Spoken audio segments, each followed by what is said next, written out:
माँ लक्ष्मी नारद जी से कहने लगी, वो तो पीछे हट गए। आज ना बोलते हम। कहने लगे नारद जी जब बताने को आए थे कि अनुसुईया इतनी बड़ी पतिव्रता है तब तो बहुत बोल रहे थे। अरे हाँ देवी, तब बताने का काम था, अब चुप रहने का काम है। आज तो हमारा उपवास है देवी, आज तो हम स्त्रियों से वैसे भी बात नहीं करेंगे। कहने लगे नारद जी इतना तो बता ही दो कि स्वामी है कहाँ। अरे है कहाँ? पतिव्रता कहती है खुद को, जाकर देखो मृत्यु लोक में माता अनुसुईया ने तुम्हारे पति को 3-3 महीने के बच्चे बना दिए और उनके पालना में झूल रहे हैं।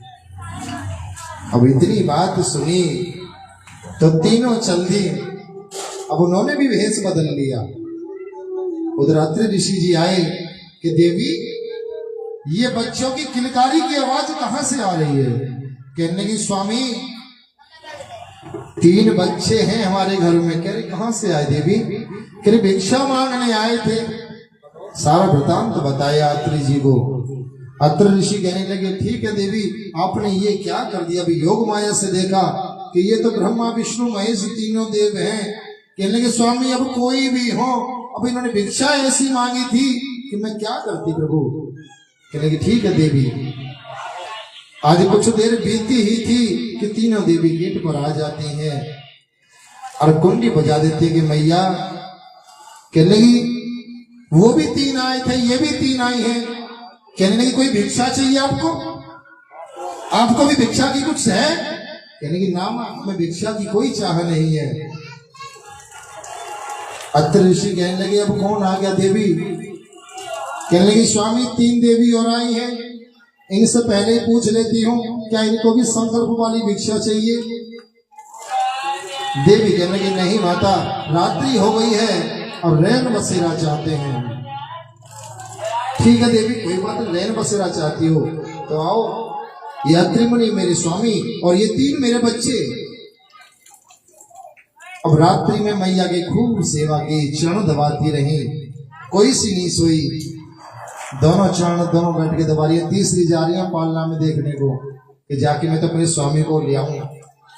अब जैसे ही गई बच्चे को उठाया, सोचने लगी गई ब्रह्माणी आ गए शंकर जी अनर्थ हो जाएगा।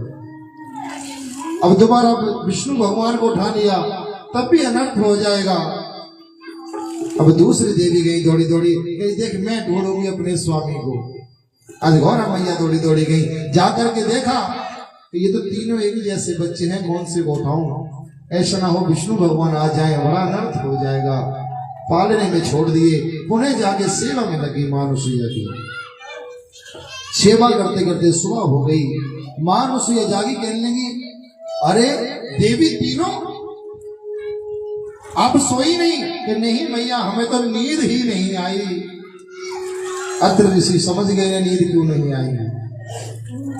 माता अनुसुईया से कहने लगी देवी इन्हें बड़े कर दो। कि नहीं स्वामी, इन्हें तुमने नग्न अवस्था में भिक्षा दी है, ऐसे कैसे बड़े कर दूं इन्हें? आज सारे में शोर मचा दिया मैया ने कि मेरे 3 पुत्र हैं, 3 पुत्र हैं। जब प्रातः काल तीनों देवियों की सेवा से मां प्रसन्न हुई, कहने लगी मैं आपकी सेवा से बड़ी प्रसन्न हूं, मांगो क्या मांगती हो? तीनों देवी चरणों में पड़ी, कहने लगी मैया हमारे ये 3 पति वापिस कर दो हमें, और क्या मांग सकते हैं आपसे? कहने लगी ये 3 आपके पति? कहने लगी हाँ ये मेरे पति ब्रह्मदेव, दूसरी बोली ये मेरे विष्णुदेव, तीसरी बोली ये भोले भाले बाबा नारद जी की बातों में आ गई मैया, हम तो जो इन्हें भेज दिया मैया, अब गलती कभी नहीं होगी। अब तीनों देवियों ने, माता ने कहा ठीक है। माता ने पुनः जैसी अवस्था थी वैसे कर दिए। बोले ब्रह्मा विष्णु महेश की राधे। आज जब तीनों देव बड़े हो गए, चलने लगे, अत्रि मुनि की कुटिया से माता अनुसुईया कहने लगी कि महाराज रुक जाओ, अब जमाने वाले पूछेंगे कि अब तक तो तेरे 3-3 पुत्र थे, अब एक भी नहीं रहा। कहने लगे मुझे कुछ दे के जाओ ताकि जमाने वाले मुझसे सवाल ना करें। कहने लगे ठीक है देवी। बाबा भोलेनाथ ने दुर्वासा ऋषि को दिया और विष्णु भगवान ने दत्तात्रेय जी को दिया और ब्रह्मदेव ने चंद्रमा दिए। आज तीनों देवों ने अपना अपना अंश दे करके अत्र ऋषि और माता अनुसुईया को कृतार्थ किया, जीवन में पुत्र रत्न दिया।